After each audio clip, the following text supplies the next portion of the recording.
বাজারে রমরমিয়ে বিক্রি হচ্ছে ভেজাল ওষুধ। মানুষকে সচেতন করতে প্রচারে Bengal chemist and druggist association. বাজারে কম দামে ভেজাল ওষুধের বিরুদ্ধে প্রচার অভিযান শুরু করল Bangaon Bengal chemist and druggist association.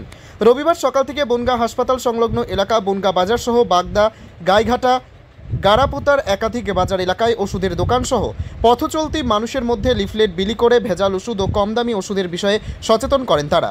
বাজার ছেয়েছে জাল ওষুধে, এমনই অভিযোগ উঠে আসছে বারবার। কম দামে সস্তা ওষুধ এবং ওষুধের গুণগত মান নিয়ে বারংবার প্রশ্ন তুলছে চিকিৎসক থেকে সাধারণ রোগীরা, কিন্তু রাজ্য সরকারের হস্তক্ষেপে দাবি করছে একাধিক সংগঠন।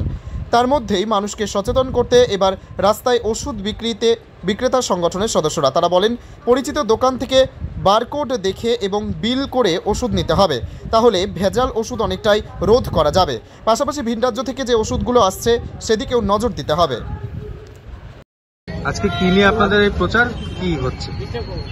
বেঙ্গল কেমিস্ট অ্যান্ড ড্রাগিস্ট অ্যাসোসিয়েশনের 105 বছরের একটা সংগঠন। সারা পশ্চিমবঙ্গ ব্যাপী আমরা বনগাঁতেও এই যে ফেক ওষুধের বিরুদ্ধে আমরা একটা প্রচার সভা করছি। এটাই আমাদের উদ্দেশ্য, যাতে সাধারণ মানুষ কোনো ফেক ওষুধ কিনে যেন সর্বশান্ত না হয় এবং তার রোগ যেন না বেড়ে যায়। আর যেটা আমরা কোভিড কালেও যেভাবে আমরা Bengal chemist and druggist association জনসাধারণের পাশে ছিলাম, এখন এই সংকটকালে ফেক ওষুধের বিরুদ্ধে আমরাও সেইভাবে প্রতিবাদে রাস্তায় নেমেছি। এই ওষুধগুলো কোথায় পাওয়া যায়?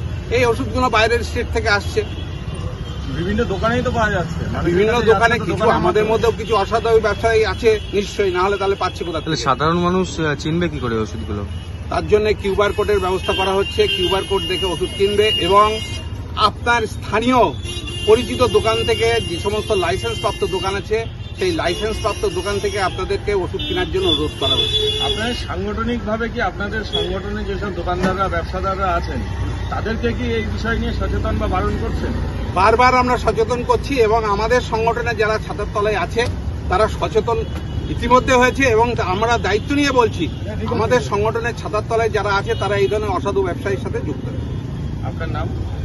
আমার নাম অপূর্ব কুমার দাস, বনগাঁ সাংগঠনিক জেলার বনগাঁ বিসিডি বনগাঁ জোনের সম্পাদক।